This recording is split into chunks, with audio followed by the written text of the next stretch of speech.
Makofi mawili kwa moyo wake, makofi matatu kama Jina letu imetutupa mkono sana.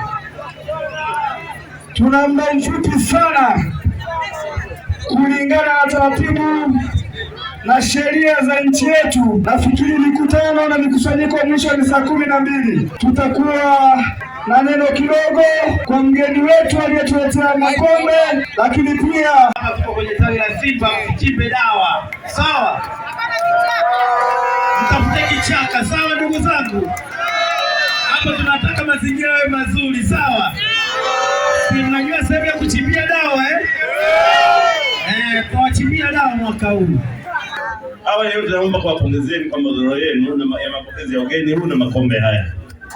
Lakini nafikiri kwa vile mwingine anasema hivi, amefurahishwa sana na michango yenu ya kwenda kuisupport timu mnapokuwa na mashindano kule. Lakini tuongeze tena. Sawa jamani? Baada ya kutoa gari 5 tutoe gari hata 10. Ndio. Yajayo nafurahisha. Ndio. Na usajili tulionao tunatarajia mtakaotangaziwa, watu wataweka mpira kwa pale. Simba. Kwa majina naitwa Benson Ngoswe, ni vijana mstaafu wa mkoa wa Simba mkoa wa Songwe. Asanteni sana. Simba.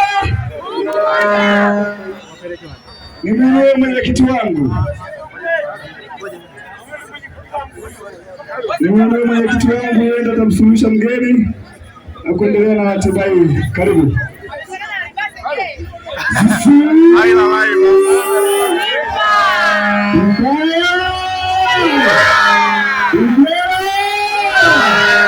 Niambie tutasikia milio sana mwaka huu. Au sio? Mimi mwenyekiti wa kanda ya SADC Steven. Nimkaribishe mgeni. Karibu kiongozi wangu, uwasalimie.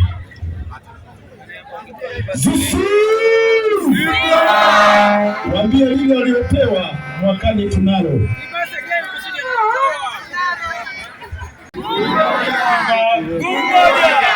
Sasa kabla mimi sijawasalimia pia, ngoja kuna mtu anataka kuwasalimia. Karibu ndugu mwenyekiti wa bodi ya Simba.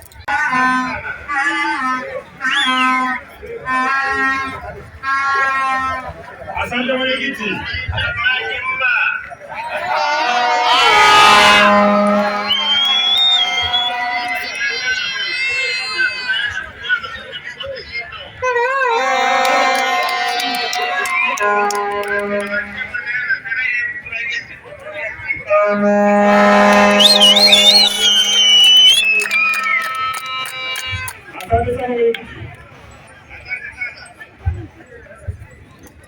Jamani, nafikiri mmemsikia mwenyekiti wa bodi ya Simba ndugu Christian Magori.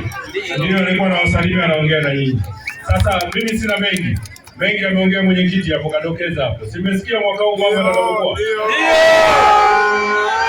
Kuanzia kesho tunaanza kushusha vyuma. Kaa karibu kwenye begi ya klabu.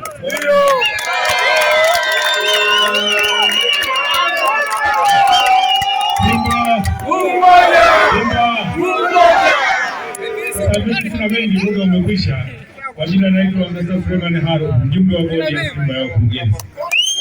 Kwa hiyo nawatakia kila laheri. Simba ni ya kwenu, makombe tunawaletea, mtakachotaka. Sisi tunataka ushirikiano kutoka kwenu na sisi tutashirikiana na nyinyi ili klabu yetu Simba.